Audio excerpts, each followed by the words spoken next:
Somewhere, perhaps not so far from where you rest tonight, there is a book. It might be sitting quietly on a shelf, tucked between others like a patient friend waiting to be remembered. Or perhaps it lies open on a bedside table, its pages still and calm. Within those pages are words, and those words have traveled an extraordinary distance to reach you, journeying through centuries of human ingenuity, across deserts and mountains, through the careful hands of scribes and scholars.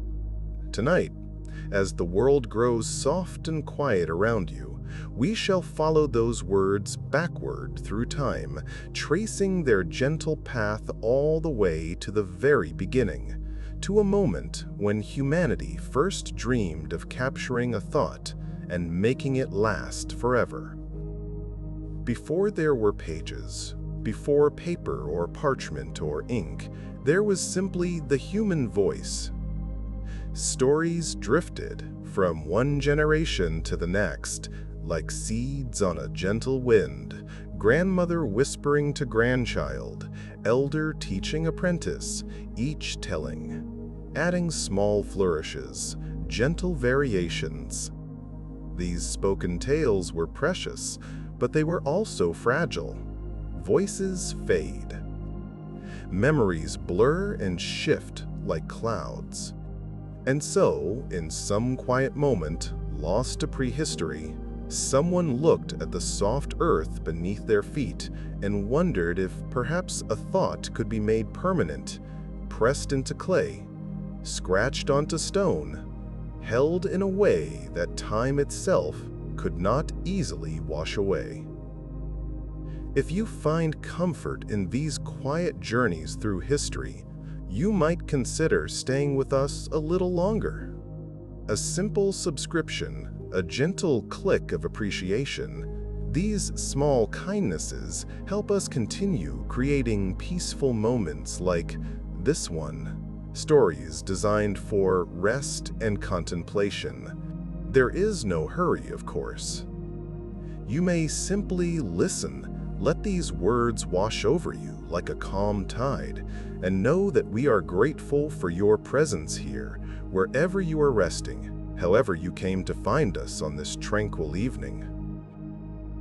Our story begins in a land cradled between two ancient rivers, a place the Greeks would later name Mesopotamia, meaning the land between the waters.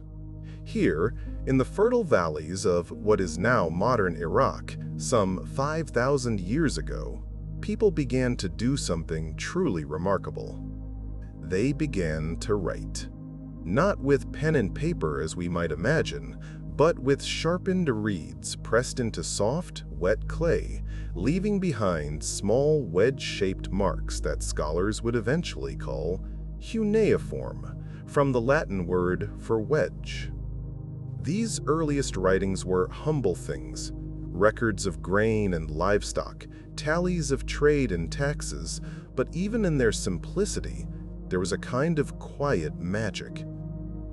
Imagine, if you will, a scribe in ancient Sumer, sitting in the cool shade of a mud brick building as the afternoon sun beats down outside. In his hands rests a lump of fresh river clay, smooth and cool against his palms. He shapes it carefully, pressing and smoothing until it forms a small tablet no larger than his hand.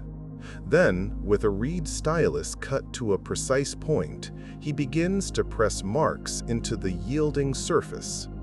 Each impression means something. Together, they form words, and those words will outlive him by thousands upon thousands of years. When the clay dries in the warm Mesopotamian sun, it will become nearly indestructible, a message in a bottle cast into the sea of time. The cuneiform tablets of Mesopotamia recorded everything the people of that ancient world wished to remember. There were lists of kings and chronicles of battles, yes, but also gentler things, recipes for brewing beer, hymns to be sung at temples, letters between merchants discussing the quality of copper shipments.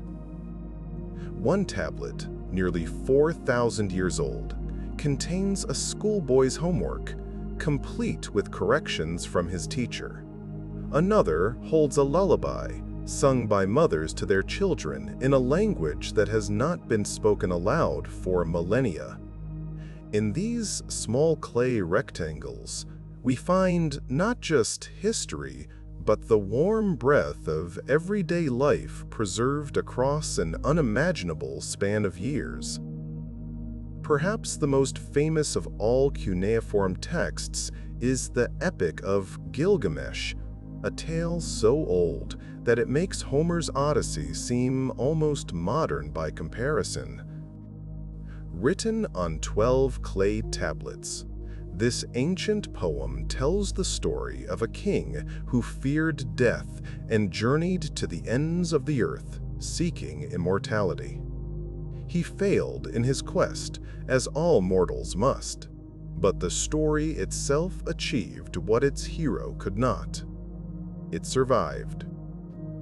Through floods and wars, through the rise and fall of empires, through burial beneath desert sands for thousands of years, the Epic of Gilgamesh endured, waiting patiently in the dark until curious hands would one day bring it back into the light. While Mesopotamian scribes pressed their reeds into clay, another great civilization was developing its own approach to the written word. Along the banks of the Nile, where the river's annual floods left behind rich dark soil, the ancient Egyptians were crafting something lighter, more flexible, more portable than clay. They called it papyrus, and it would become one of the most important materials in the history of human knowledge.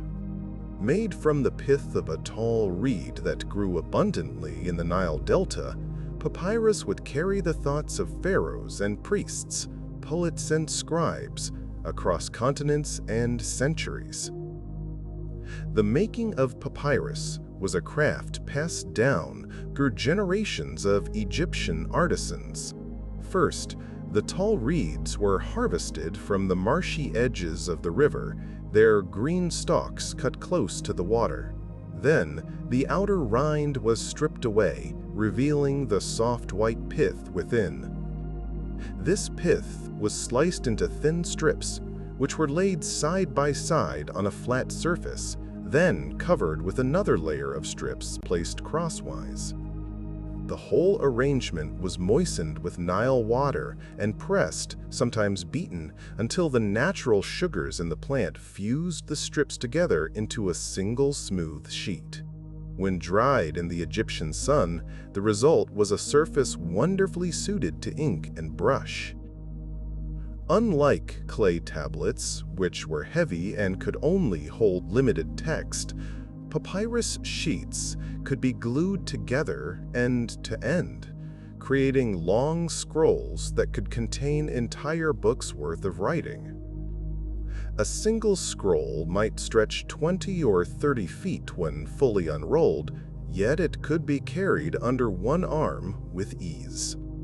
This portability changed everything. Knowledge could now travel, moving from temple to palace, from city to city, from Egypt to the wider world. The scroll became the dominant form of the book throughout the ancient Mediterranean, a form that would persist for more than 1,000 years. The Egyptians wrote with brushes made from rushes, dipping them into cakes of dried ink that they reconstituted with water.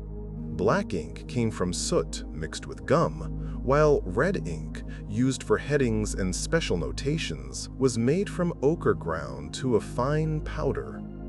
The scribes held their brushes at an angle, moving them across the papyrus in flowing strokes that created the beautiful hieratic script used for everyday documents.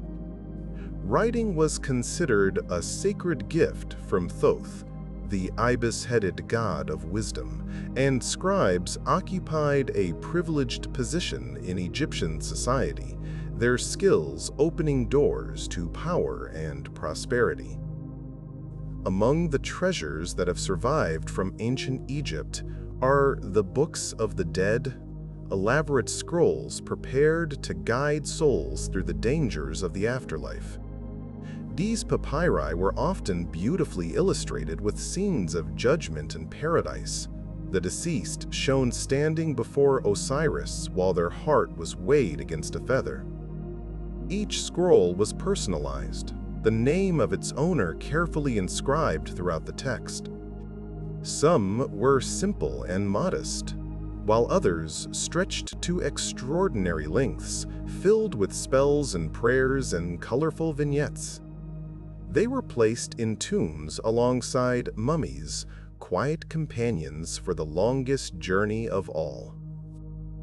As we continue our gentle journey through time, let us pause to appreciate how fragile these ancient writings truly are. Papyrus, for all its convenience, does not last forever. It crumbles in damp climates, feeds insects and mice, burns easily, and eventually returns to dust even under the best conditions. The papyri that have survived did so mostly because they were preserved in the dry sands of Egypt or the arid caves of the Near East. Countless others have been lost, their words dissolved back into the air from which they were first breathed. We are left with fragments, glimpses, whispers of libraries that once stood vast and proud. The greatest library of the ancient world rose in the Egyptian city of Alexandria, founded by Alexander the Great and transformed by his successors, the Ptolemaic pharaohs, into a beacon of learning. The Library of Alexandria was not simply a collection of scrolls, but a research institution, a place where scholars from across the Mediterranean came to study, debate, and expand the boundaries of human knowledge. At its height, it may have contained hundreds of thousands of scrolls, works of philosophy and poetry, mathematics and medicine, astronomy and geography, the accumulated wisdom of civilizations stretching from Greece to Persia to India. The librarians of Alexandria were ambitious in their collecting. Ships arriving in the harbor were searched for scrolls, which were confiscated, copied, and sometimes only the copy was returned to the original owner. Embassies were sent to purchase or borrow books from distant lands. Translations were commissioned, bringing the wisdom of one culture into the language of another. It was here that the Hebrew scriptures were first translated into Greek, creating the version known as the Septuagint. The library became a crossroads of human thought, a place where ideas mingled and merged like rivers flowing into a great intellectual sea. The fate of the Library of Alexandria has become the stuff of legend, though the truth is more complex than simple tales of burning. The library declined gradually over centuries, damaged by fire during Julius Caesar's siege, neglected during periods of political turmoil, and eventually dispersed as the ancient world gave way to new powers and priorities. By the time Arab armies arrived in the 7th century, the great library had long since faded from its former glory. Yet the idea of Alexandria, the dream of gathering all human knowledge in one place, has never truly died. It echoes still in every library built since. While papyrus served the Mediterranean world well, another writing material was developing in the lands to the east. Parchment, made from the prepared skins of sheep, goats, and calves, offered advantages that papyrus could not match. It was stronger, more durable, and could be written on both sides. It could be folded without cracking and scraped clean for reuse if the original text was no longer needed.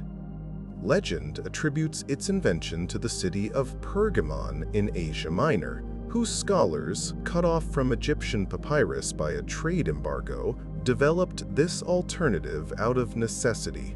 Whether or not the legend is true, parchment would eventually transform how books were made. The preparation of parchment was a long and labor-intensive process. After an animal was slaughtered, its skin was soaked in lime for days to loosen the hair and flesh. Then it was stretched on a wooden frame and scraped repeatedly with curved blades until thin and smooth. The finest parchment, called vellum, came from the skins of young calves and had a surface so delicate and even that the smallest letters could be inscribed upon it with perfect clarity. A single large book might require the skins of dozens of animals, making parchment manuscripts precious objects, costly to produce and carefully guarded once complete.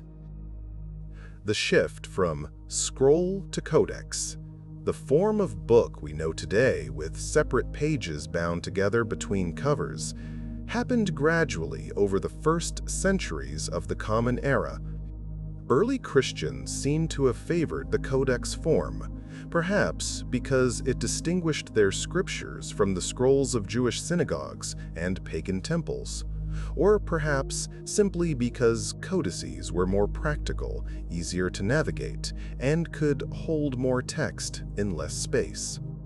Whatever the reason, by the 4th century the codex had largely replaced the scroll for literary works throughout the Roman world, and the shape of the book was set for the next 2,000 years. In the codex, pages could be numbered and referenced with ease.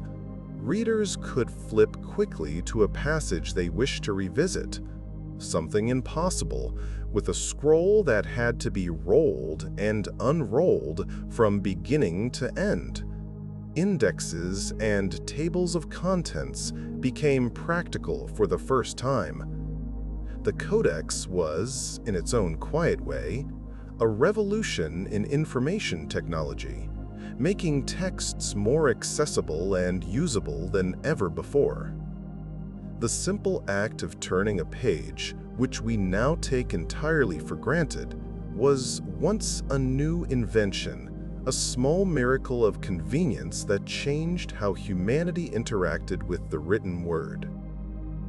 As the Roman Empire crumbled in the West, the lights of learning flickered, but did not go entirely dark.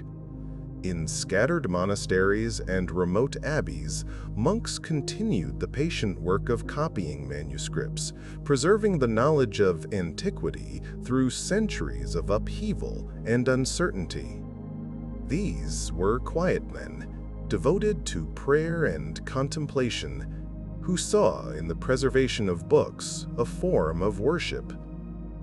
Their scriptoria, the rooms where copying took place, became arks carrying the wisdom of the ancient world across the stormy seas of the early medieval period toward safer harbors in times yet to come. The life of a medieval scribe was one of extraordinary patience and physical endurance. Hours upon hours were spent hunched over a writing desk, copying letter by letter, word by word, page by page. The work strained the eyes and cramped the hands. One Irish monk left a note in the margin of a manuscript he had finished. 3 fingers hold the pen, but the whole body toils. Yet there was also deep satisfaction in the work, a sense of participating in something larger than oneself, of building a bridge between past and future that would outlast the brief span of any single human life. the island of Ireland, never conquered by Rome, became an unlikely beacon of learning during the early medieval centuries. Irish monasteries developed their own distinctive style of manuscript production, characterized by elaborate decorative patterns that drew on both Celtic artistic traditions and Christian symbolism. The most famous of these Irish manuscripts is the Book of Kells, an illuminated gospel book of such extraordinary beauty that it has been called the work of angels rather than men. Its pages swirl with intricate knotwork, fantastical creatures, and letters that seem to dance with barely contained energy. From Ireland, missionaries and scholars carried their books and learning back to the European continent, founding monasteries and schools that would help rekindle the flames of knowledge in lands that had been darkened by the fall of Rome. These wandering Irish monks, known as peregrini, traveled remarkable distances, establishing communities of learning in what are now Scotland, England, France, Germany, Switzerland, and Italy. They brought with them not only the Christian faith, but also a love of books and a tradition of careful scholarship that would profoundly shape medieval European culture. In the eastern half of the old Roman Empire, the Byzantine civilization continued without interruption, preserving Greek learning and literature through the centuries when the West had largely forgotten it. Constantinople, the great city on the Bosphorus, maintained libraries and schools where the works of Plato and Aristotle, Homer and Euripides were still read and studied. When Arab armies swept across the Near East and North Africa, they encountered this classical heritage and eagerly absorbed it, translating Greek texts into Arabic and adding their own profound contributions to philosophy, science, and mathematics. The great Islamic caliphates became powerhouses of book production and intellectual inquiry. In Baghdad, the House of Wisdom gathered scholars from across the known world, translating texts from Greek, Persian, Sanskrit, and Syriac into Arabic. Paper, which had been invented in China centuries earlier, reached the Islamic world and transformed book production. Lighter and cheaper than parchment, paper made books more accessible than ever before. Scribes could produce copies more quickly, and libraries grew to sizes that would have astonished the ancients. The written word flowed through the Islamic world like water through an irrigation system, nourishing minds across a vast expanse. Paper reached Europe through Spain, where Muslim and Christian cultures met and sometimes mingled. By the 12th and 13th centuries, paper mills were operating in Italy, producing an alternative to expensive parchment that would gradually transform European book culture. At the same time, translations of Arabic texts, many of them preserving and building upon ancient Greek originals, began flowing into Latin Europe. The works of Aristotle, filtered through Arabic commentators, caused a revolution in medieval thought, challenging scholars to reconcile the teachings of an ancient pagan philosopher with the doctrines of the Christian Church. In the great cathedrals and emerging universities of medieval Europe, books were precious objects chained to reading desks to prevent theft. A single volume might represent months of labor and the skins of an entire flock of sheep. Students copied out their own textbooks by hand, since purchasing a professionally made copy was beyond the means of most. Scholars traveled great distances to consult rare manuscripts, sometimes spending years in a single library copying texts they could not otherwise obtain. Knowledge moved slowly in this world, but it moved with purpose and was treasured all the more for its scarcity. Gently moving forward through the centuries, we approach a moment that would change everything, a quiet revolution that would transform the book from a rare and precious treasure into something almost anyone could own.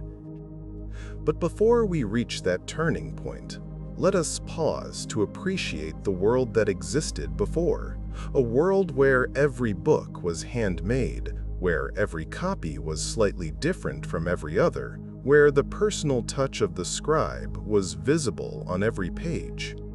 There was a beauty in that world, an intimacy between maker and reader that would soon be lost, replaced by something different but equally wonderful. The art of illumination reached its peak in the late medieval period, with manuscripts adorned with gold leaf, brilliant pigments, and images of extraordinary detail and beauty. These books were often commissioned by wealthy patrons who wished to demonstrate their piety and taste through the magnificence of their personal prayer books, known as books of hours. Each page might contain not only sacred text, but also elaborate borders filled with flowers and birds, fantastic creatures and scenes from daily life. These were books meant to be held close, their beauty revealed slowly as pages turned one by one in quiet devotion. In another quiet corner of our story, far to the east of medieval Europe, a different revolution in bookmaking had already taken place centuries earlier. In China, during the Tang Dynasty, printers had developed the technique of carving entire pages of text into wooden blocks, inking them, and pressing paper against them to create multiple identical copies. The oldest surviving printed book is a Buddhist scripture called the Diamond Sutra, produced in China in the year 868, more than 5 centuries before Gutenberg was born. The Chinese had also experimented with movable type, individual characters that could be arranged and rearranged, though the vast number of characters in written Chinese made this approach less practical than it would later prove in the West. Korea made significant advances in printing technology, developing movable metal type in the 13th century, well before Europe. The Koreans cast individual characters in bronze, arranging them in frames to compose pages of text. A book of Buddhist teachings printed using this method in 1377 is the oldest known book printed with movable metal type. Yet, despite these Asian innovations, the technique that would transform the Western world emerged independently in Germany, in a small city on the Rhine River called Mainz, from the workshop of a goldsmith with a vision that would reshape human civilization. Johannes Gutenberg was not a young man when he began his experiments with printing. Born around 1400 into a patrician family of Mainz, he had trained as a goldsmith and had experience working with metals and precision tools. Sometime in the 1440s, he began developing a system for printing books using movable metal type, individual letters that could be combined to form any text, printed, then disassembled and reused for entirely different books. The genius of his invention lay not in any single element, but in how all the pieces worked together. The type itself, the ink formulated to adhere to metal, and the press adapted from those used for wine and olives. Creating the type was perhaps the most demanding part of the process. Each letter had to be cut in steel to form a punch, which was then struck into a softer metal to create a matrix, a mold into which molten lead alloy could be poured to cast the actual printing type. The letters had to be precisely the same height and width, perfectly aligned so that they would print evenly when combined into words and lines. Gutenberg worked for years perfecting this system, borrowing money to fund his experiments, keeping his method secret from competitors who sensed that something valuable was taking shape in his workshop. The masterpiece of Gutenberg's press was his Bible, completed around 1455, known today as the Gutenberg Bible or the 42-line Bible. It was a work of extraordinary beauty, designed to rival the finest manuscripts produced by scribes. The typeface Gutenberg created mimicked the elegant Gothic lettering used in German manuscripts, and each page was laid out with careful attention to proportion and balance. Spaces were left for decorators to add illuminated initials and colorful borders by hand so that the finished books would be indistinguishable from their handwritten cousins at first glance. About 180 copies were printed, a number unimaginable for a handmade manuscript. The impact of the printing press was not immediately apparent. Books still looked much like manuscripts, still cost considerable sums, and still required skilled craftsmen to produce. But the economics of reproduction had fundamentally changed. What once took a scribe months to copy could now be reproduced in days, and with each printing, the cost per copy decreased. Within decades, the price of books began to fall, slowly at first, then more rapidly as printing technology spread and competition increased. Ideas that had once circulated among a tiny elite could now reach broader audiences.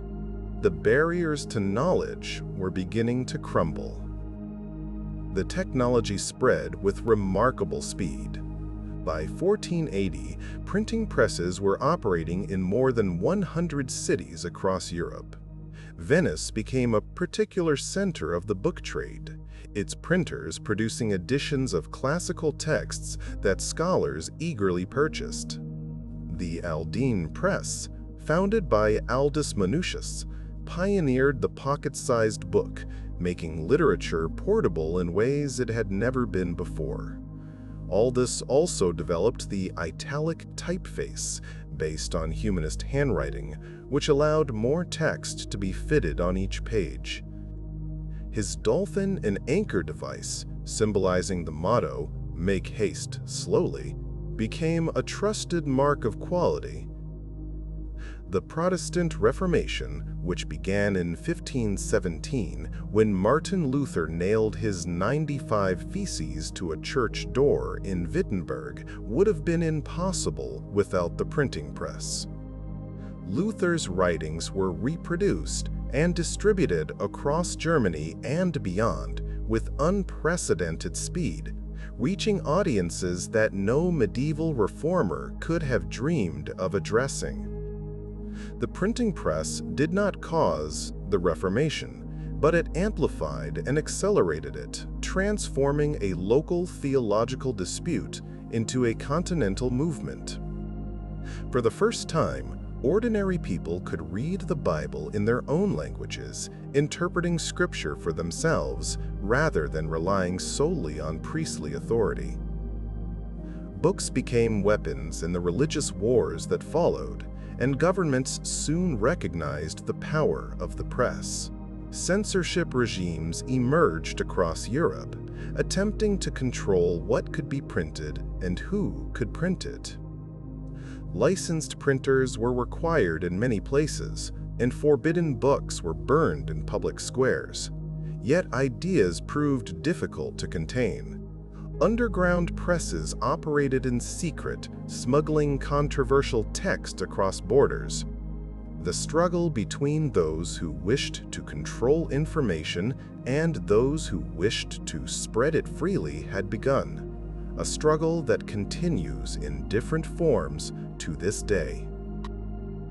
Despite occasional suppression, the tide of print could not be stopped. By the 17th century, books had become central to intellectual life across Europe. Scientists published their discoveries, philosophers their arguments, poets their verses. The Royal Society in London and the Académie des Sciences in Paris disseminated new knowledge through printed journals. Libraries grew from modest collections to vast institutions housing tens of thousands of volumes. The world of letters, once tiny and scattered, had become a republic of the mind, spanning nations and languages, bound together by the quiet power of the printed word. As our story drifts into the 18th century, we find ourselves in an age that called itself enlightened. Philosophers spoke of reason as a light that would dispel the darkness of superstition and ignorance. Books were central to this project, carrying new ideas about government, society, religion, and the nature of knowledge itself to readers across the Western world and beyond. The Great Encyclopedia project of Diderot and D'Alembert attempted to gather all human knowledge into a single comprehensive work, a project that would have seemed mad before the age of print, but now seemed merely ambitious, perhaps even achievable.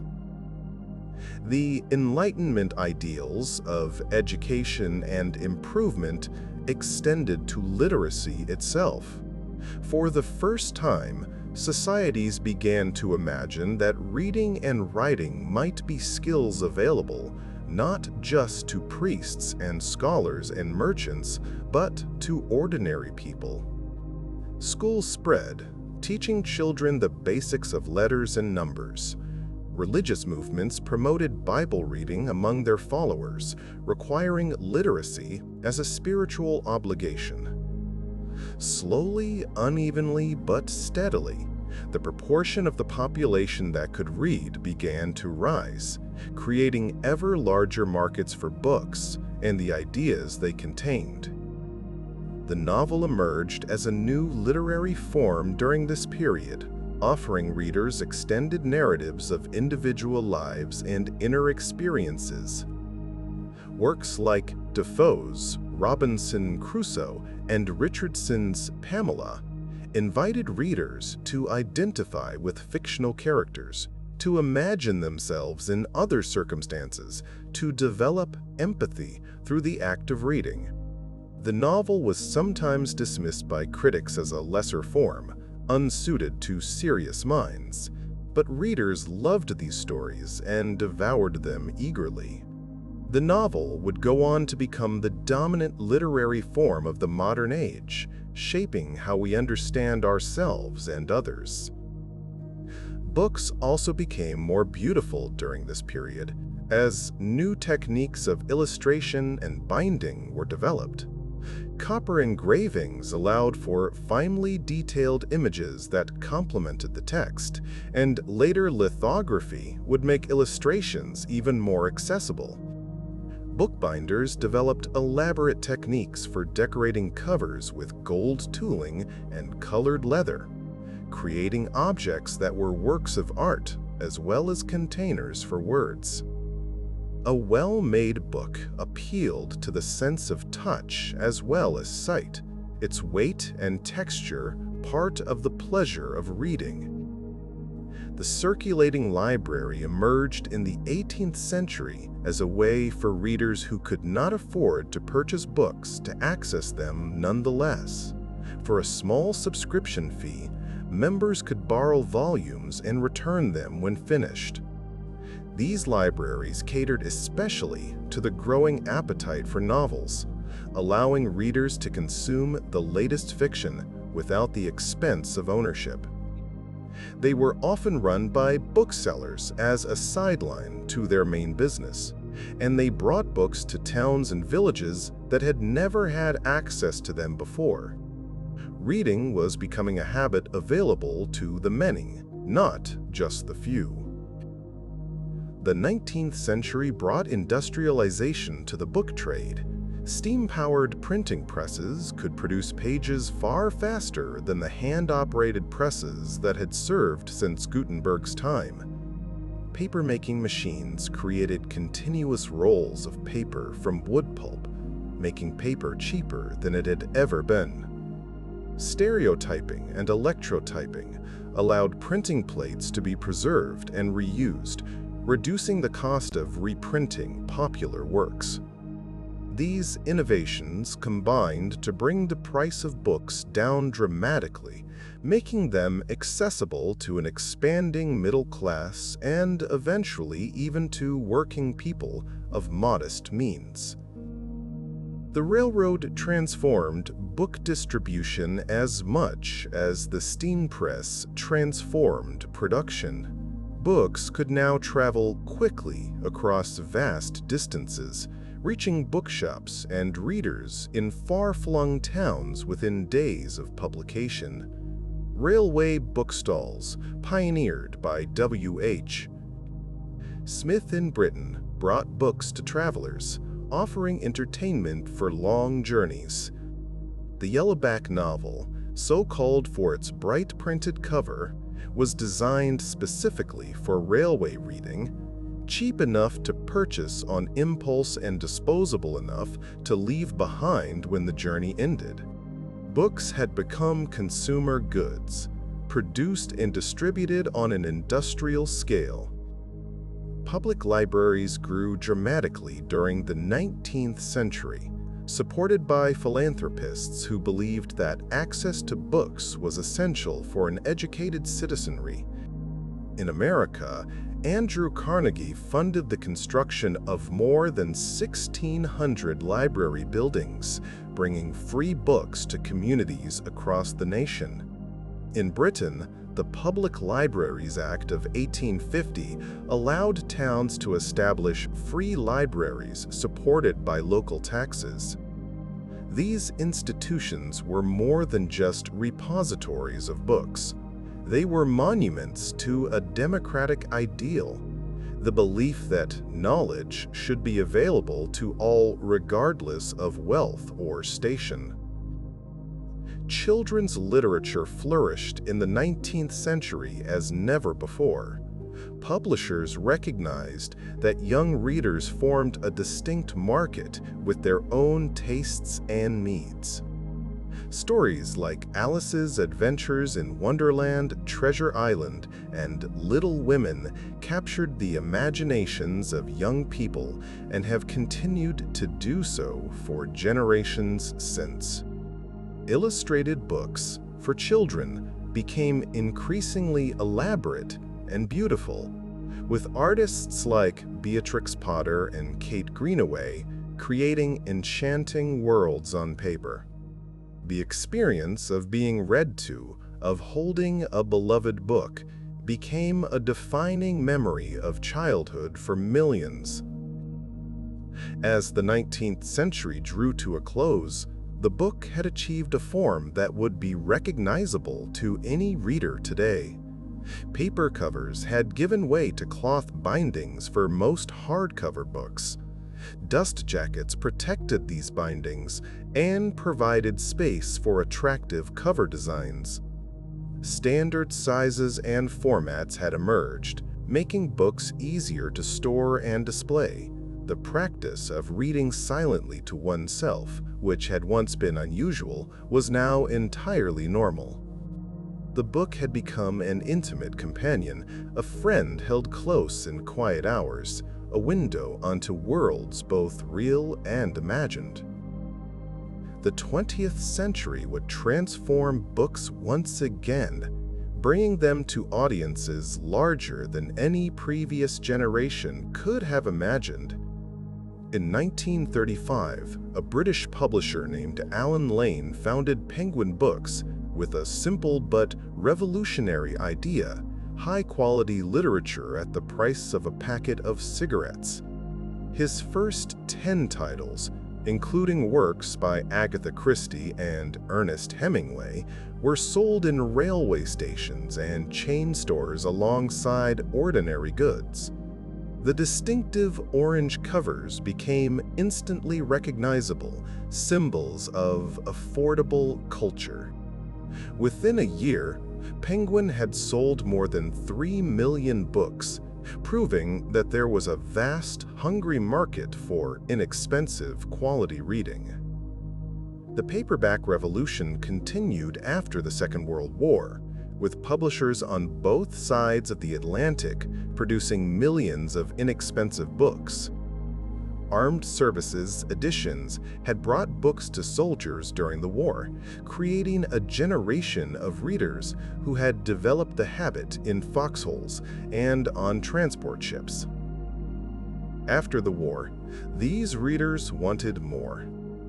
Pocketbooks, Bantam, and other American publishers competed to satisfy the demand, producing westerns and mysteries, romances and science fiction, along with classics and serious literature.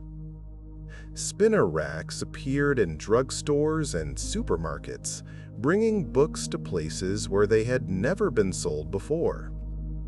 The mass-market paperback transformed what people read as well as how they bought it. Genre fiction flourished as never before, with specialized lines catering to fans of mystery, romance, science fiction, and horror. Writers like Isaac Asimov and Ray Bradbury found audiences numbering in the millions. Romance publishers like Harlequin developed systematic formulas for producing stories that readers loved, releasing new titles on schedules as regular as magazines. These were not considered literary art by most critics, but they brought pleasure to countless readers and made authorship a viable career for thousands of writers. Yet, the hardcover book did not disappear.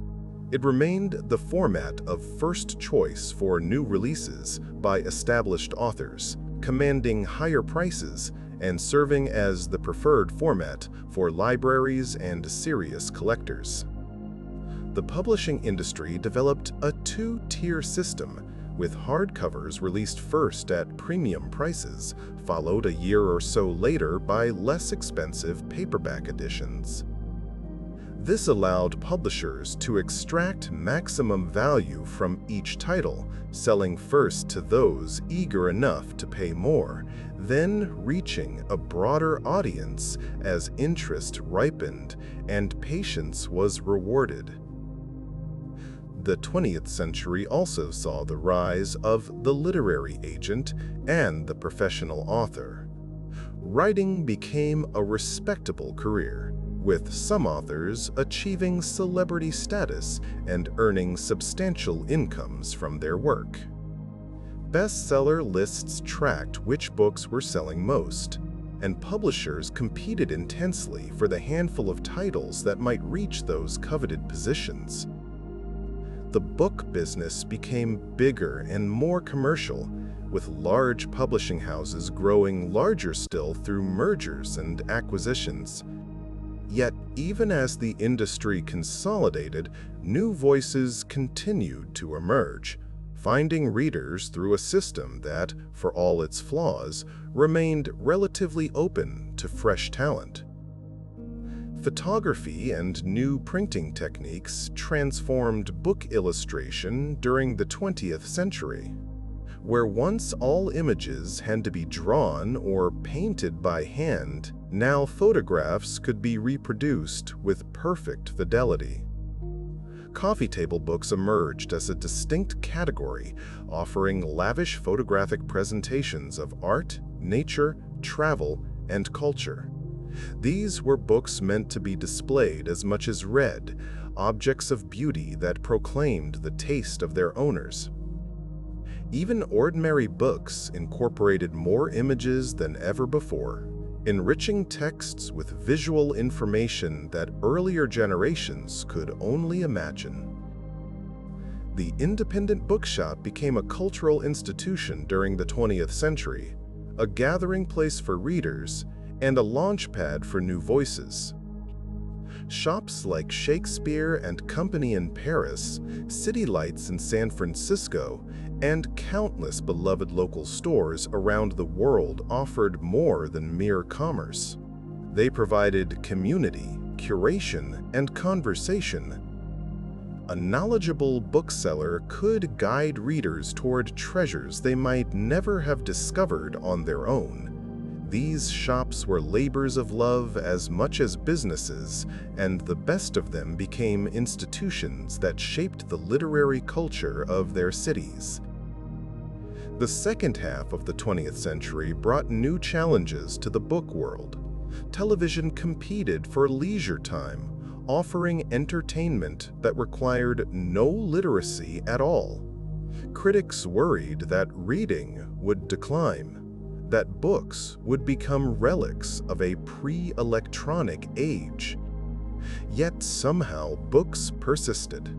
New generations discovered the particular pleasures that only reading could provide: the intimacy, the depth, the active engagement of imagination that no passive medium could match. Books adapted to changing times, addressing contemporary concerns and finding new audiences even as older forms of entertainment faded. The late 20th century brought major changes to how books were sold. Large chain bookstores emerged, offering vast selections under one roof and comfortable spaces for browsing. Barnes & Noble and Borders in America, Waterstones in Britain, and similar chains elsewhere made book buying an experience rather than a mere transaction. Cafes invited customers to linger, reading chairs encouraged sampling, and author events brought writers and readers together. For a time, these superstores seemed to represent the future of bookselling, though that future would prove shorter than anyone expected. And then came the internet, quietly at first, then with gathering force that would transform every aspect of how books were made, sold, and read. In 1994, a small company called Amazon began selling books online from a garage in Seattle. The idea seemed modest enough: a bookstore without walls, able to offer far more titles than any physical shop could stock. But the implications were profound. Readers no longer needed to travel to buy books, and obscure titles became as accessible as bestsellers. The relationship between readers and books was about to change in ways that no one fully anticipated. The idea of electronic books had been imagined long before the technology existed to make them practical. As early as 1971, a project called Project Gutenberg began digitizing public domain texts, making them freely available to anyone with access to a computer. The founder, Michael Hart, believed that the greatest value created by computers would be the storage, retrieval, and searching of what was stored in libraries. It was a prophetic vision, though decades would pass before it became reality for most readers. The digital library was being built, one painstaking text at a time. Early experiments with electronic reading devices were cumbersome and largely unsuccessful. Screens were harsh on the eyes, batteries drained quickly, and the devices themselves were expensive and limited in what they could store. Readers who tried them often returned quickly to paper, finding that centuries of refinement had produced an object surprisingly difficult to improve upon. The printed book was portable, needed no power, was easy on the eyes, and could be shared, resold, or passed down through generations. Any digital replacement would need to match or exceed these qualities to succeed.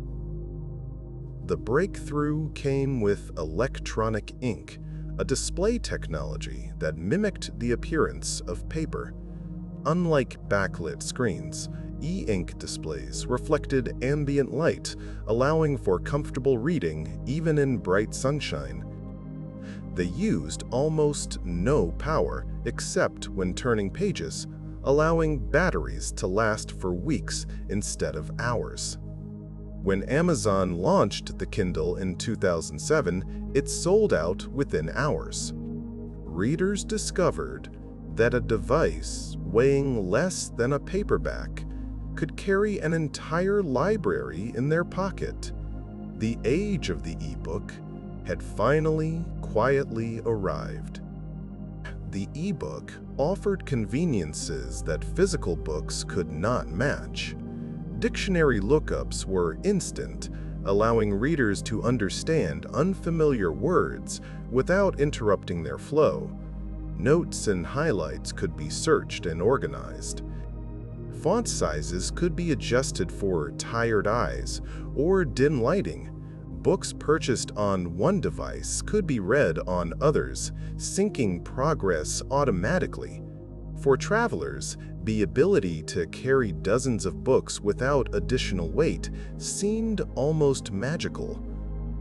For voracious readers, the ability to download a new book at any hour of the night from anywhere in the world was a revelation.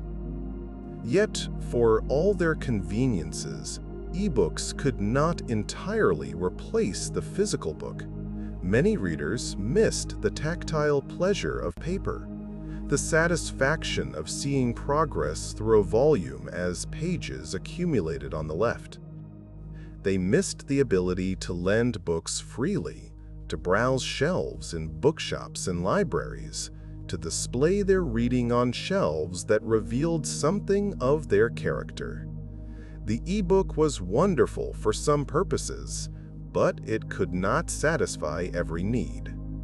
The physical book, pronounced dead by enthusiasts of every new technology, refused to disappear. The digital age transformed not just how books were read, but how they were written and published. Self-publishing, once dismissed as vanity, became a viable path to reaching readers. Authors could bypass traditional gatekeepers entirely, uploading their work directly to online platforms and finding audiences without agent or editor. Some succeeded spectacularly, earning fortunes from books that no traditional publisher had wanted. The barriers to publication had never been lower, though the challenge of finding readers amid the flood of available content became greater than ever.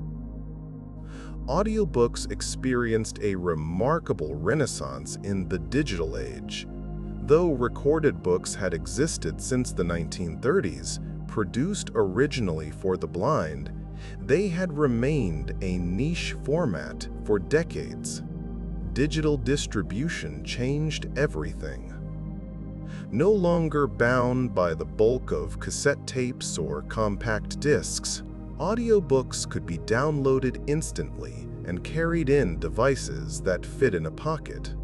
Commuters, exercisers, and anyone with hands too busy for reading discovered the pleasure of hearing books performed by skilled narrators.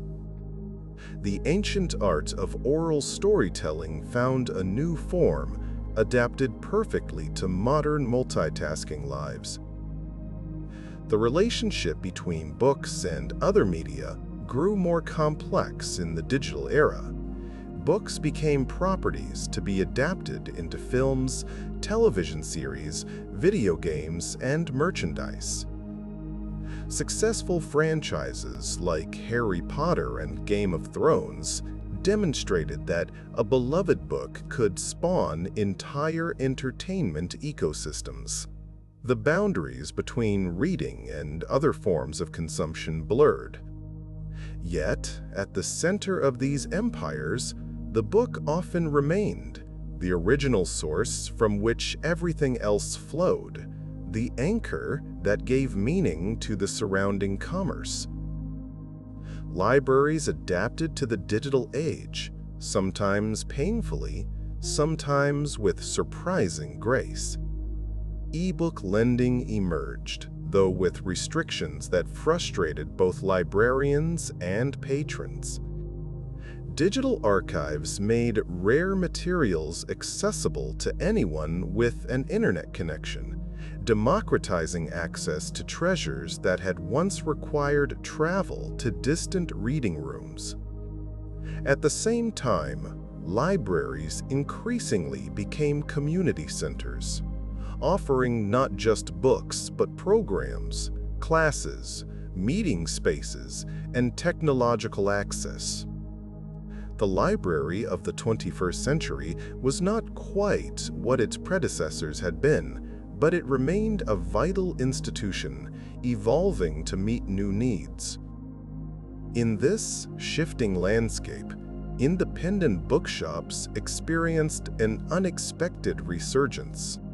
After years of decline in the face of chain store and online competition, small bookshops began to grow again.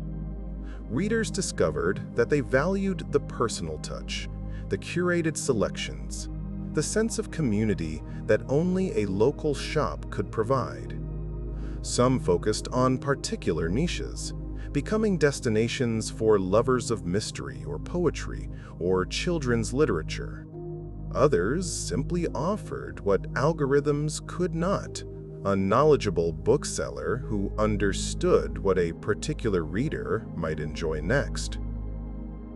As we continue our gentle wandering through this history, let us pause to consider what makes a book a book.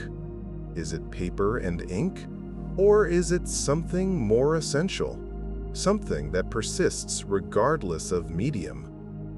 Perhaps a book is simply an extended work of text, organized for sustained reading, preserving the thoughts of one mind for transmission to others across time and space. By this definition, the clay tablets of Sumer and the pixels of an e-reader are equally books, variations on a single ancient theme. The container changes, but the purpose remains constant, to carry meaning from writer to reader. The act of reading itself has remained remarkably stable across all these changes in technology. Whether deciphering cuneiform on clay or scrolling through text on a screen, the reader's task is the same: to transform abstract symbols into meaning, to hear a voice in silence, to imagine worlds that exist only in words. This quiet miracle happens millions of times every day, across every culture and language, connecting minds across distances that would otherwise be insurmountable. Reading is perhaps the most sophisticated technology humanity has ever developed, and we use it so naturally that we forget what an achievement it represents. Consider for a moment the chain of custody that brings any book to your hands. Someone had a thought and found words to express it. Those words were written down, whether by the author's own hand or through dictation to another. The manuscript was edited, refined, shaped into its final form. It was set into type or encoded in digital format. It was reproduced, distributed, cataloged, shelved. Someone recommended it, or you discovered it by chance.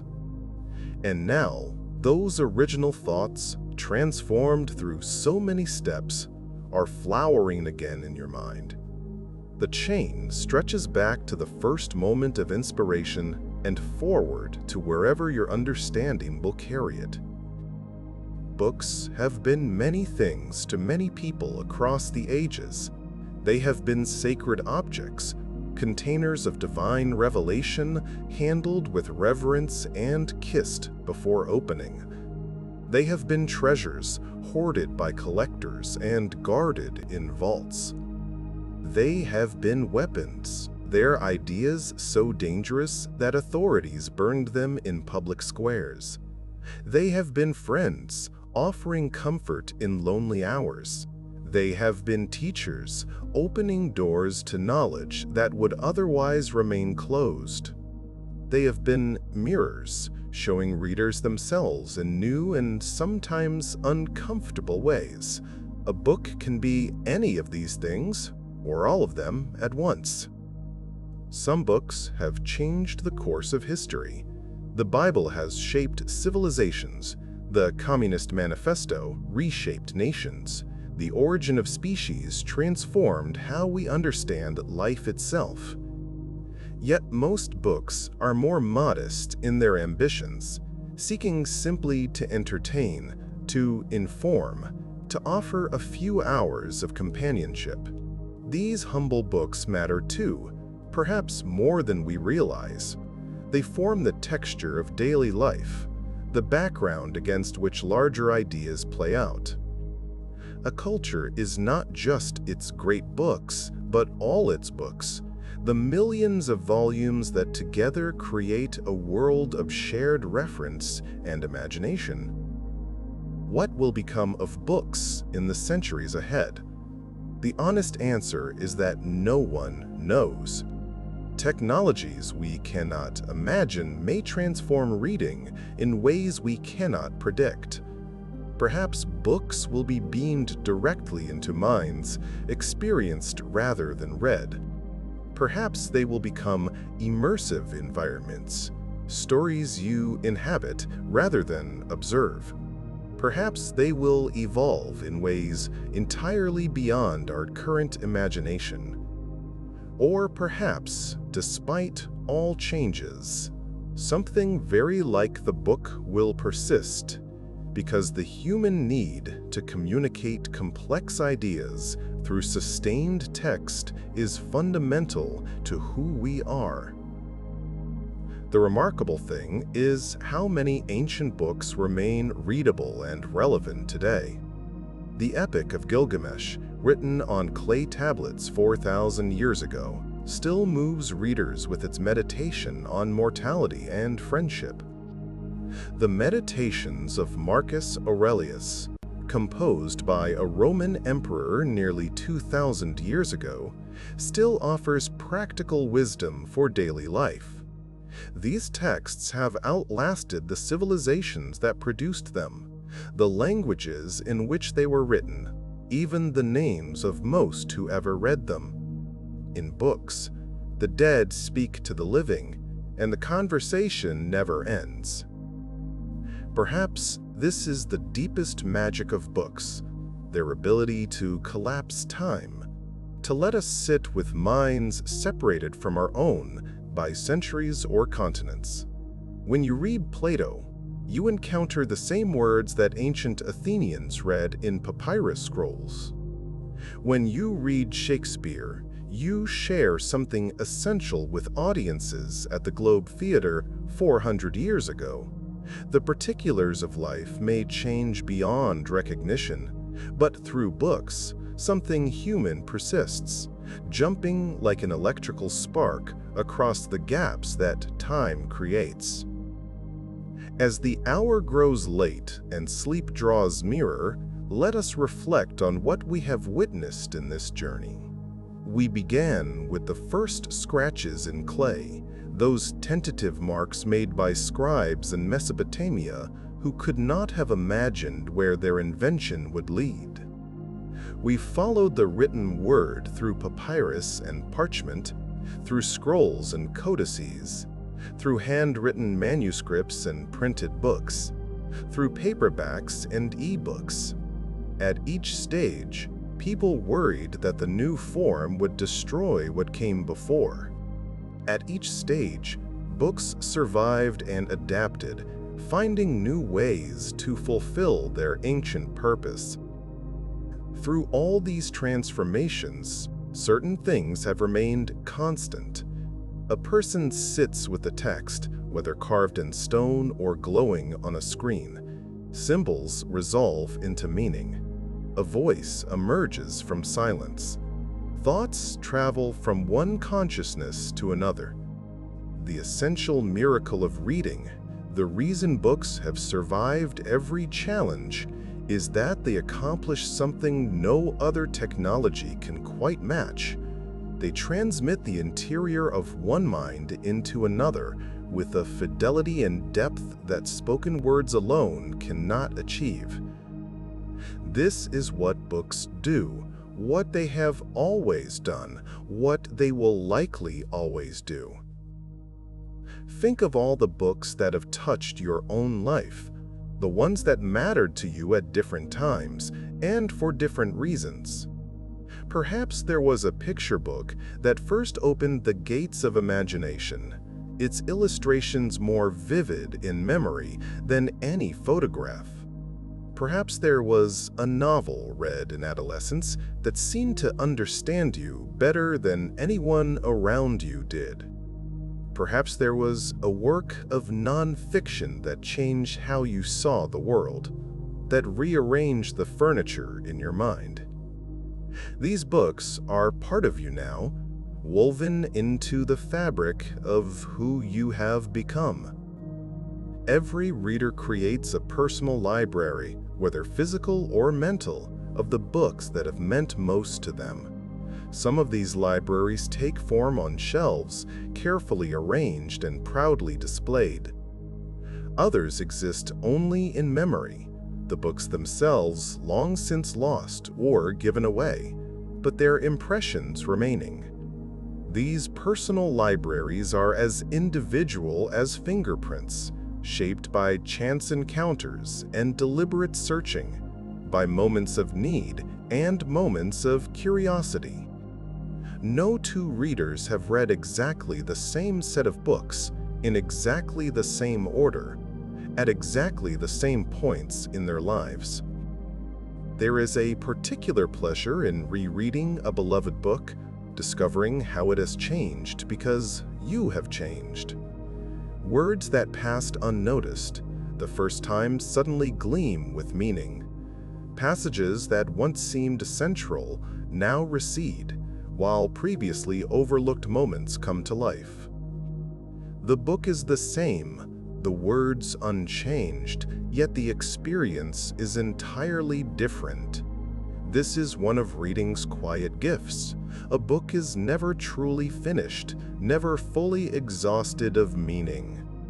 It waits patiently for you to return, ready to reveal new dimensions whenever you are ready to find them.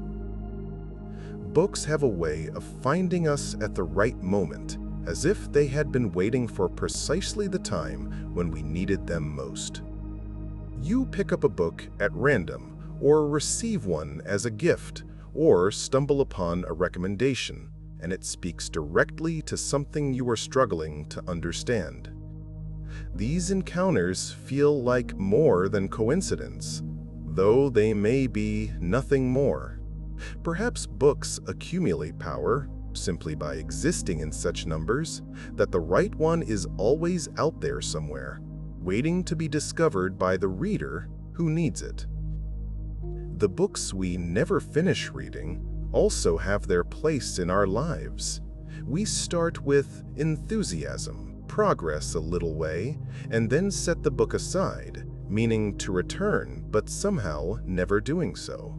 These abandoned books are not failures, though we may feel guilty about them. They were experiments, paths explored and found unsuitable for that particular moment. Perhaps we will return to them someday, finding at last whatever it was we were not ready to receive before. Perhaps not. Either way, they contributed to our understanding of what we are and are not seeking in our reading lives. In quiet corners of the world tonight, people are reading. A child is being read to, fighting sleep to hear how the story ends.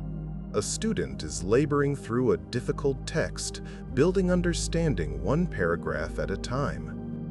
An insomniac is seeking distraction from worries in the pages of a novel. An elder is revisiting a book first read in youth, comparing past and present selves through its familiar words. All are engaged in the same fundamental act, the transformation of symbols into meaning, the reception of thoughts across distance and time. Somewhere tonight, books are being made, printers are running, binding machines are assembling pages into volumes, warehouse workers are preparing shipments. Authors are writing, some in the depths of night when the world is quiet, others in stolen hours between other obligations. Editors are shaping manuscripts. Agents are connecting writers with publishers. Booksellers are arranging displays.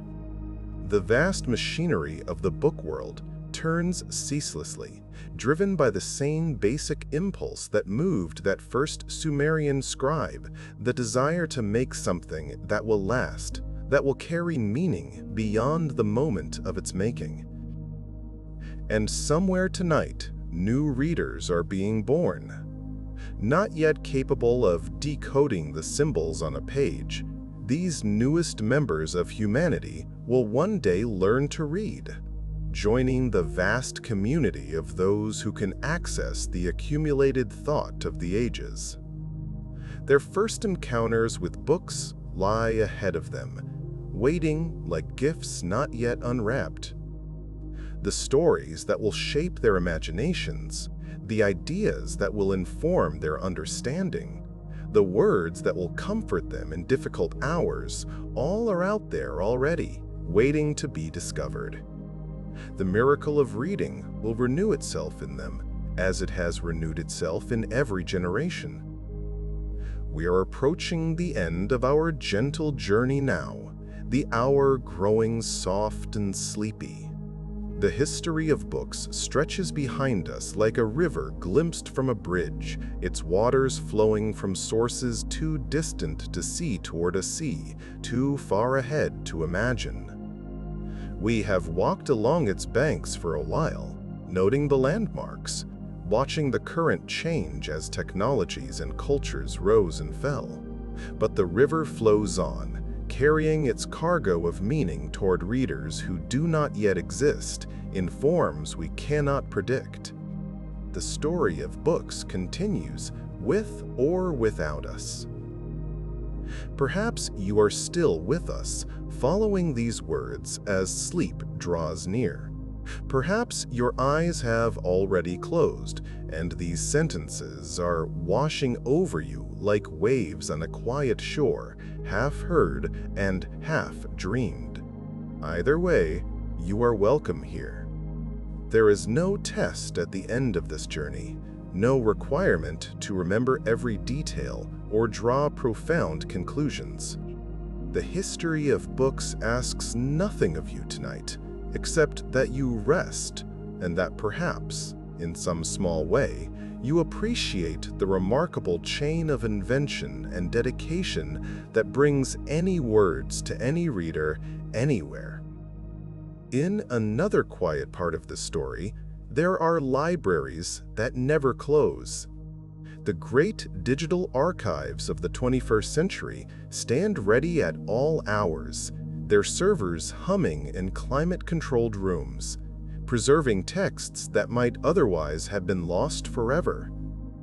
Scans of ancient manuscripts, photographed page by painstaking page, are now accessible to anyone with an internet connection. A student in a small town can view the same illuminated medieval book that once required a journey to a distant archive and special permission to handle. Knowledge has been democratized in ways that earlier ages could scarcely conceive. Yet, for all our digital wonders, physical books continue to be made and cherished. Fine press printers create limited editions of extraordinary beauty. Their hand-set type and handmade papers recalling the craft traditions of centuries past. Bookbinders restore damaged volumes to their former glory, their skilled hands reversing the damage of years. Collectors hunt for rare first editions, seeking the thrill of holding a book that has survived against long odds. The physical book, far from obsolete, has become in some ways more precious, valued precisely because it is no longer the only option. The smell of books is something e-readers cannot replicate. That distinctive blend of paper and binding glue, aging and accumulated dust that readers recognize instantly. Some say old books smell of vanilla, a result of chemical compounds released as paper ages. Others describe it as earthy, woody, almost alive. Whatever the chemistry, the scent of books triggers deep associations for many readers, connecting them to libraries visited in childhood, to secondhand bookshops explored on rainy afternoons, to beloved volumes read and reread until they fell apart from love. Books mark time in ways both obvious and subtle. The marginalia of previous readers, those penciled notes and underlined passages, create a conversation across generations. Dedications inscribed on flyleaves preserve moments of connection to my beloved on our anniversary, to our graduate with pride, in memory of a friendship that will never fade. Pressed flowers fall from pages, marking seasons and sentiments now forgotten. A book is not just a text, but a history of everyone who has held it, a palimpsest of ownership and love. There are books that have been read only once, purchased with excitement and finished with satisfaction, then placed on a shelf never to be opened again. There are books that have never been finished at all, their readers defeated by difficulty or distracted by other things. There are books that have been read dozens of times, their pages soft with handling, their spines memorized by the fingers that open them. All these books serve their purpose. Not every meal must be memorable to nourish us. Not every book must transform us to be worth the reading. The hours of reading that accumulate across a lifetime form a hidden second life, a parallel existence spent in the company of authors living and dead in worlds both real and imagined. This life is invisible to others, revealed only in the peculiar references a reader might make, the unexpected knowledge they possess, the ways their mind has been shaped by encounters on the page. Two people may share every external circumstance and yet inhabit entirely different interior worlds, shaped by the different books that have found them across the years. What a strange and wonderful thing it is that marks on a surface can carry meaning from mind to mind. Consider how unlikely it seems. Scratches in clay, stains on paper, patterns of light on a screen, somehow capable of transmitting thoughts across vast distances and immense spans of time. And yet, we take it for granted, perform this miracle daily without a second thought. Reading has become so natural to those who can do it that we forget what an achievement it represents. How many generations of invention and refinement were required to make it possible? Tonight, as you rest, books rest also. In homes and libraries, in warehouses and bookshops, in stacks beside beds and on shelves in hallways, books sit silently in the darkness, their words unread but not forgotten. They are patient, these books. They can wait years or centuries for the right reader to find them. They ask nothing in the meantime, only that they be left in peace, protected from fire and flood and the slow decay of time. And when morning comes, they will be ready to resume their service, offering their words to whoever seeks them. The story we have followed tonight is not really about clay or papyrus, parchment, or paper, print or pixels. It is about the human desire to preserve and communicate, to reach across the barriers of time and space with the contents of our minds. This desire seems fundamental to who we are as a species, as essential as our need for food and shelter and companionship. We are creatures who tell stories, who record our thoughts, who build bridges of language between minds that would otherwise remain isolated in their separate skulls. Books are simply the most successful technology we have developed for this purpose. And so the story comes full circle. We began with that first scribe in Sumer, pressing marks into soft clay, preserving thoughts that would outlast empires. We end here, in this quiet moment, with words traveling invisibly through the air to reach you wherever you are resting. The technology has changed beyond recognition, but the essential act remains the same. One mind reaching out to another, offering something of itself, hoping to be understood. This is what books are for. This is what they have always been for. And this, in some form, is what they will always be for. In these final gentle moments of our journey, let the pace of words slow, like a river approaching a peaceful sea. There is no hurry now. The history of books has been told, at least this version of it, this gentle wandering through millennia of human effort to capture and preserve the written word. What remains is simply to let the telling fade softly, to allow sleep to gather around you like a warm blanket, to release whatever thoughts these words may have stirred and let them settle into rest. You may forget most of what you have heard tonight, and that is perfectly fine. The facts and dates, the names and places, these are not tests to be passed, but companions for a journey. If some small detail lingers in your memory, emerging unexpectedly someday when you hold a book in your hands, that will be gift enough. And if everything fades like a dream by morning, the time has not been wasted. Rest is its own reward, requiring no justification beyond itself. The books of the world will continue their patient existence while you sleep. Libraries will stand quiet in the darkness, their shelves holding millions of volumes, each one a doorway to another world, another mind, another time.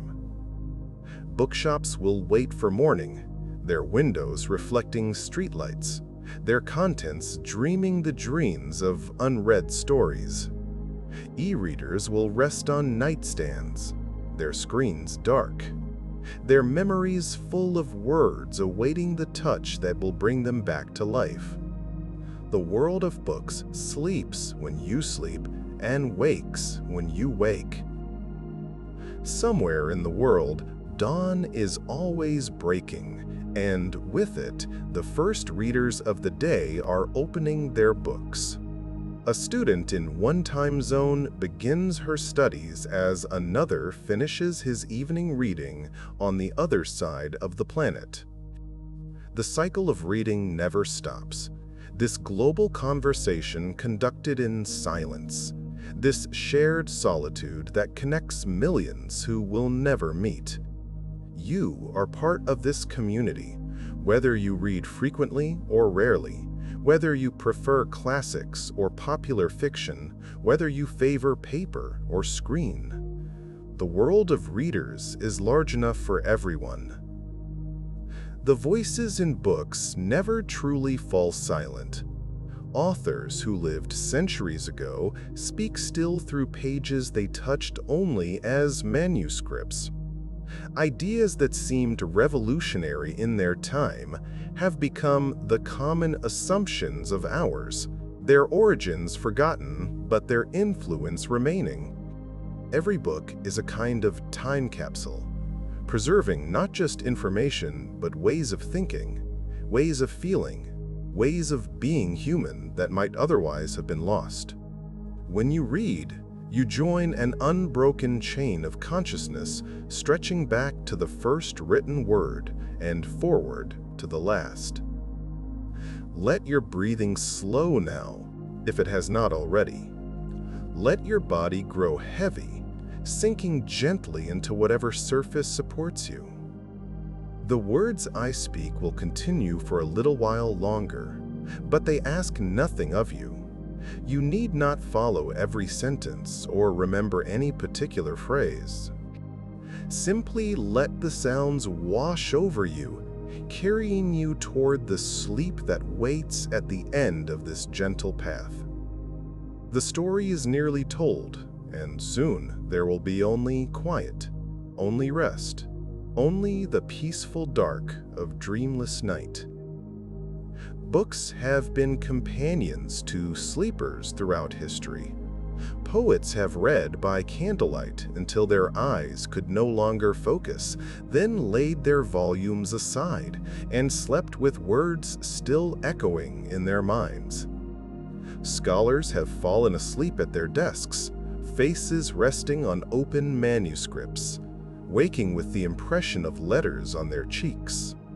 Children have fought sleep to hear just one more page, one more paragraph, then surrendered at last to dreams filled with the characters they loved. The book and the pillow have long been neighbors, each offering its own form of rest. The weight of a book in your hands, or the slight weight of a reading device, these are sensations that may linger even as sleep approaches. The memory of pages turned, of words encountered, of ideas considered. These form a kind of afterglow that can accompany you into rest. Reading before sleep is an ancient ritual, a way of transitioning from the concerns of the day to the peace of the night. Tonight you have participated in this ritual, whether you realize it or not, and the transition is nearly complete. If dreams come to you tonight, perhaps they will touch upon something from this journey. Perhaps you will find yourself in an ancient library, scrolls stretching to unseen heights. Perhaps a medieval scribe will show you the secrets of his craft. Perhaps you will wander through a printing house, watching pages emerge from the press. Or perhaps your dreams will take you somewhere else entirely, to places and experiences that have nothing to do with books at all. Either way, the dreams will be yours, private and unrepeatable, another form of the storytelling that makes us human. The final pages of this particular story are turning now, the words approaching their end. Soon there will be silence, or rather, the sounds of your own environment, whatever gentle noises accompany your rest. The voice that has carried you through this journey will fade, leaving you in peace, leaving you in quiet, leaving you to the sleep that has been gathering at the edges of awareness. These last words are stepping stones across a stream, leading you from the world of waking thought to the shore of dreamless rest. Thank you for traveling with us through this long and winding history. From clay to pixel, from cuneiform to e-ink, from the first scratched symbol to the words now fading in your ears, the story of books is ultimately a story of human connection. Every book ever written was an act of reaching out, a hand extended across time and space, hoping to touch another mind, to share something of what it means to be alive.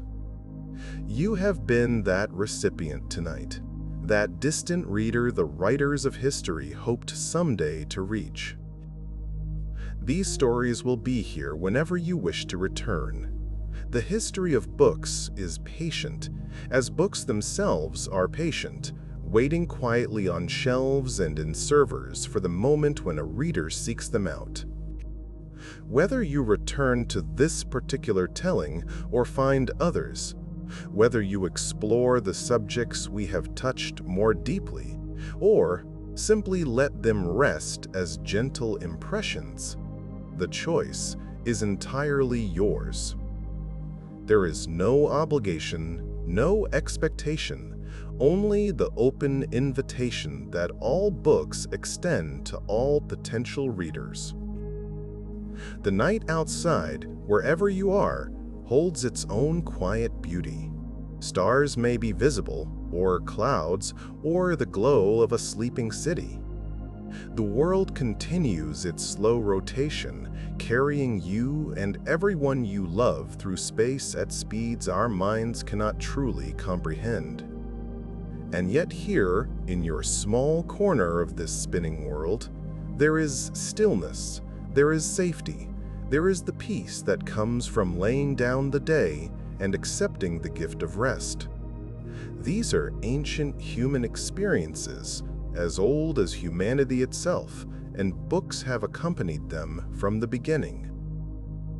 Somewhere in the world right now, a child is learning to read, sounding out letters for the first time, discovering that marks on paper can turn into words, and words can turn into meaning, and meaning can turn into worlds.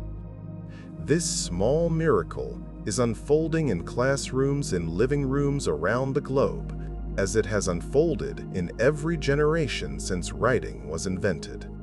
The chain of literacy, stretched across 5,000 years, is being forged anew in every child who masters this most human of skills. The words are growing fewer now, the story approaching its end like a candle flame, gently diminishing. There is no sadness in this ending, only the natural completion of something that was always meant to be temporary. Stories end so that listeners can rest, so that space can be made for new stories, so that the cycle of telling and hearing can continue as it has continued since before history began. This particular story, this sleepy history of books, is merely told, and soon there will be only the quiet that stories leave behind. May your sleep be restorative, filled with whatever rest you need, whether dreamless peace or gentle dreams. May you wake refreshed, carrying with you perhaps some small sense of the remarkable journey that brought books into the world and into your life. May the books that matter to you continue to matter, and may new books find you when you need them most. These are not prayers exactly, just gentle wishes sent from this voice to your resting consciousness, small kindnesses to accompany you into the night. The scribes of Sumer would not recognize our world, but they would recognize the act of writing, the patient transfer of thought into lasting form. The papermakers of China would marvel at our technologies, but they would understand our purpose, the creation of surfaces on which ideas can live. The printers of Gutenberg's workshop would be astonished by our speed, but they would know immediately what we were trying to do: the multiplication of texts for the benefit of readers. Across all the changes, the purpose remains, the intention persists, the human need to record and share endures. And now, in this soft final stretch, let everything else fall away. The history of books has been told. The journey through time has ended. What remains is simply you, and the night, and the rest that waits just at the edge of awareness. Let the last of these words carry you gently over that edge into the peaceful darkness where thought dissolves, and the body heals, and the mind finds whatever restoration it requires. There is nothing more to do, nothing more to think, nothing more to remember. Only rest remains. The voice that has accompanied you will soon fall silent. The words will end. The story will close like a book being gently shut and laid aside. And in that silence, in that closing, there is a kind of kindness, a gift of space for sleep to finally and fully arrive. You have been a good listener, whether for all these words or only some of them. You have given your time and attention, and in return, we have given you this gentle company through the night hours. Good night, dear listener. Sleep well, and dream gently if you dream at all. The books of the world thank you for caring about their history, for following their story from ancient clay to modern screen. They will be here when you return, patient and waiting, ready to share their contents whenever you have need of them. Until then, rest. Rest deeply and peacefully. The history of books is over for tonight, but books themselves go on forever, and so does the human need for stories, for knowledge, for connection. Good night.